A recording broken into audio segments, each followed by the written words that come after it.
नमस्कार, स्वागत है आपका फिफाना हिंदी क्लासेस के यूट्यूब चैनल पर। और इस क्लास में अपन सेकंड ग्रेड के अकॉर्डिंग हिंदी भाषा का उद्भव एवं विकास पढ़ रहे थे।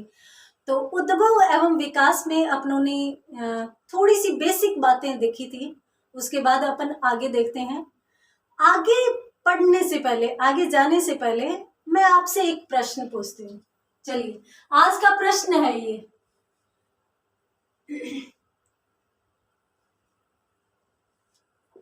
अपभ्रंश भाषा को, यदि आप इस प्रश्न का जवाब दे पाते हैं तो आप ये भी समझ जाएंगे कि आज अपने अध्ययन का विषय क्या रहेगा। अपभ्रंश भाषा को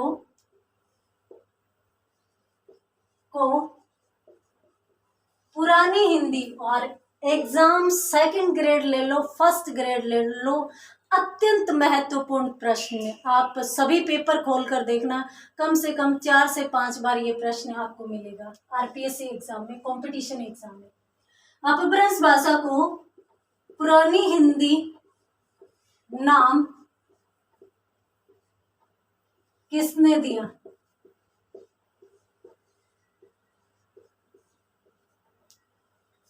विकल्प आपके पास है आचार्य रामचंद्र शुक्ल, आचार्य रामचंद्र शुक्ल। दूसरा विकल्प आपके सामने है चंद्रधर शर्मा गुलेरी।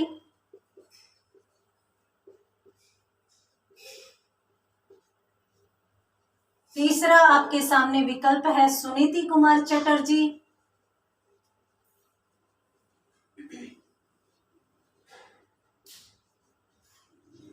और अंतिम विकल्प आपके सामने है डॉक्टर नगेंद्र। हालांकि ये प्रश्न इतना कॉमन है, इतना महत्वपूर्ण है कि इसमें विकल्प की अपने को जरूरत ही नहीं होती। अपने सीधा का सीधा इसको देख सकते हैं, सीधा का सीधा अपने इसको समझ सकते हैं। तो यहाँ पर जो सही विकल्प होगा वो होगा चंद्रधर शर्मा गुलेरी। अत्यंत महत्वपूर्ण प्रश्न माना जाता है ये, और काफी बार ये एग्जाम में पूछा जा चुका है। तो इसको आप विशेषतया नोट लगाकर अपने नोट्स में लिखिएगा। चलिए आगे बढ़ते हैं। इससे ये क्लियर हो जाता है कि वर्तमान में, या फिर अपन देखें आज की क्लास में, अपभ्रंशों से, विभिन्न अपभ्रंश जो थे, अपभ्रंश जो भाषाएं थी, उनसे हिंदी की उत्पत्ति किस किस रूप में हुई, और विभिन्न अपभ्रंश भाषाओं से कितने प्रकार की कौन कौन सी भाषाएं उत्पन्न हुई, तो वो अपना आज का विषय रहेगा। अपना टॉपिक वही है, मेन हिंदी भाषा, और हिंदी भाषा में भी उसका अपन उद्भव एवं विकास देख रहे हैं। सबसे पहली बात तो मैंने आपको कल की क्लास में बताई थी, पीछे की क्लास में बताई थी कि अपभ्रंश और हिंदी के बीच में जो मिला जुला रूप चलता था उसको अपन क्या नाम देते हैं? अवहट। में लिख देती हूँ, इसको भी यार आप ध्यान में रखेंगे।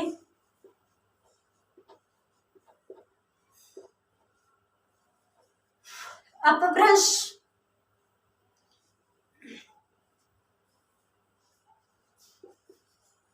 भाषा से जब हिंदी भाषा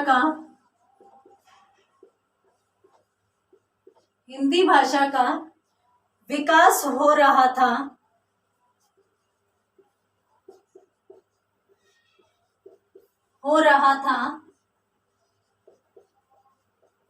तो उस समय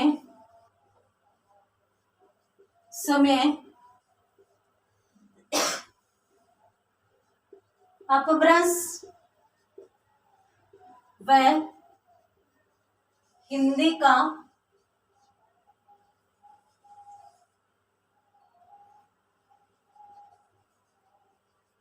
सम्मिलित प्रयोग किया जा रहा था, जिसे कुछ विद्वानों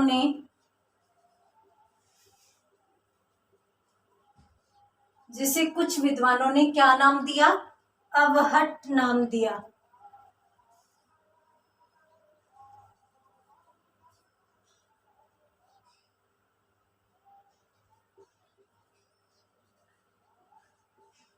ये लीजिए, नोट्स बना रहे हैं तो आप इसको लिख सकते हैं, ठीक है। उसके बाद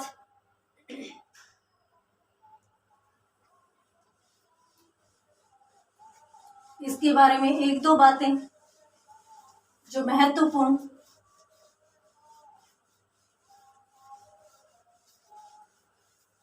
यही जो अवहट का काल था, यही जो अवहट का काल था, इसे आचार्य रामचंद्र शुक्ल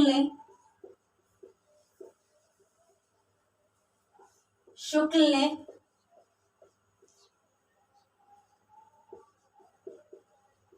प्राकृताभास नाम दिया। प्राकृताभास। और चंद्रधर शर्मा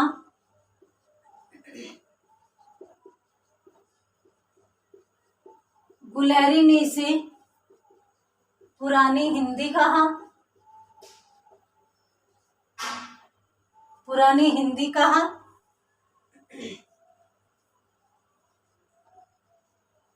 कुछ विद्वानों ने, जिनका स्पष्टतः नाम तो नहीं मिलता, परंतु इसे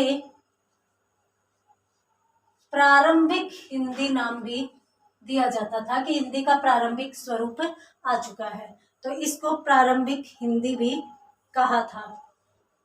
स्क्रीनशॉट लीजिए, बढ़ते हैं आगे। इसके बाद यदि अपन भाषाओं का क्रमानुसार विकास देखें या हिंदी भाषा का क्रमानुसार विकास देखें तो क्या हो जाता है, संस्कृत, उससे पाली या प्रथम प्राकृत, उसके बाद प्राकृत, उसके बाद अपभ्रंश, अपभ्रंश के बाद अवहट और उसके बाद हिंदी। ये क्रम हमारी हिंदी का आ सकता है, ठीक है। शब्द में क्या होगा, शब्द में सबसे पहले सिंधु था, फिर हिंदू था, फिर हिंदू हुआ, फिर हिंदी हुआ और उसके बाद हिंदी हुआ। और यदि भाषाओं का क्रम देखें तो पहले संस्कृत, पाली, प्राकृत, अपभ्रंश, अवहट और हिंदी, ठीक है। चलिए, ये तो समझ में आ ही चुका है, तो ये लिखने की जरूरत नहीं है। यदि आप फर्स्ट टाइम तैयारी कर रहे हैं, यानी अभी आपने तैयारी की है, अभी आपने बीएड किया है, पहली आप सेकंड ग्रेड दे रहे हैं, तो आपको ये नोट्स चाहिए होंगे, तो आप ये लिख सकते हैं। अदरवाइज जो पहले से तैयारी कर रहे हैं उनको ये चीज़ें जो बिल्कुल सामान्य बातें हैं वो शायद पता होगी। चलिए, अब अपन बात करते हैं। मैंने आपको कहा था कि आज की क्लास में अपन देखने वाले हैं कि विभिन्न अपभ्रंश जो थी उनसे किस किस प्रकार से कौन कौन सी भाषाओं का विकास हुआ वो अपन देखने वाले हैं। जैसे शौरसेनी अपभ्रंश, मागधी अपभ्रंश, अर्धमागधी अपभ्रंश, महाराष्ट्री, तो इन सभी से अपन विकास देखेंगे। तो ये एक बहुत अच्छा टॉपिक है। हाँ, थोड़ा सा याद करने वाला टॉपिक है। अपना टॉपिक ये क्या है, विविध अपभ्रंश भाषाओं से, विविध अपभ्रंश भाषाओं से हिंदी की उपभाषाओं,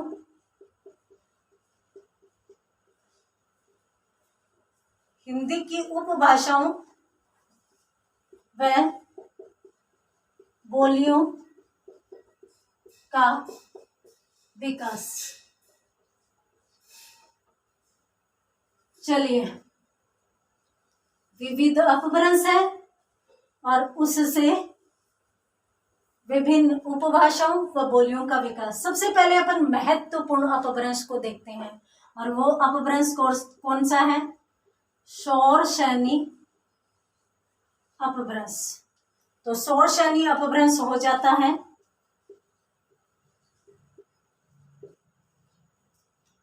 सबसे महत्वपूर्ण, सोर्स यानी अपभ्रंश में कितनी बोलियां थी?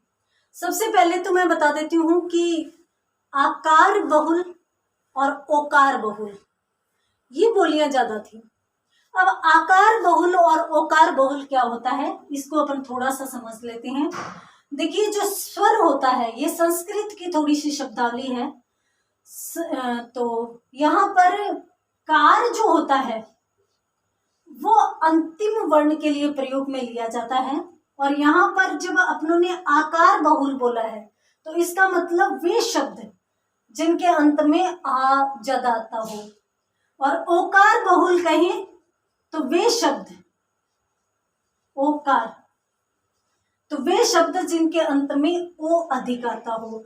तो मूलतः यदि शोर यानी अपभ्रंश से निकली हुई बोलियों के बारे में अपन बात करें तो दो प्रकार की बोलियां ज्यादा थी, जिनमें आकार बहुल थी और ओकार बहुल थी।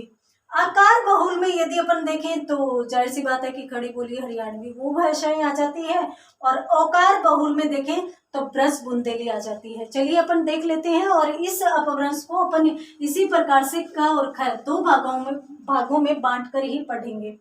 तो सबसे पहले तो अपन देख लेते हैं इसी में आकार बहुल। आकार बहुल बोली हो जाएगी। तो आकार बहुल में वे बोलियां आएगी जिनके शब्दों में आ अंत में अधिक आता है। क्लियर है? चलिए, इनमें कौन कौन सी होगी? एक तो खड़ी बोली आ जाएगी, इसके साथ साथ है हरियाणवी आ जाएगी,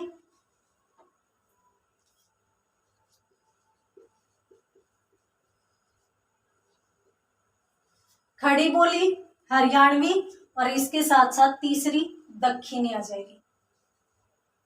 इसको दक्षिणी भी बोलते हैं, दक्षिणी भी बोलते हैं।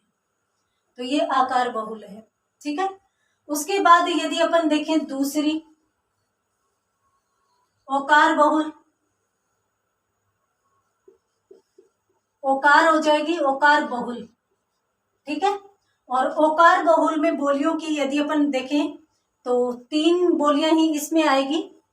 एक तो ब्रज आ जाएगी, इसके साथ साथ बुंदेली आ जाएगी,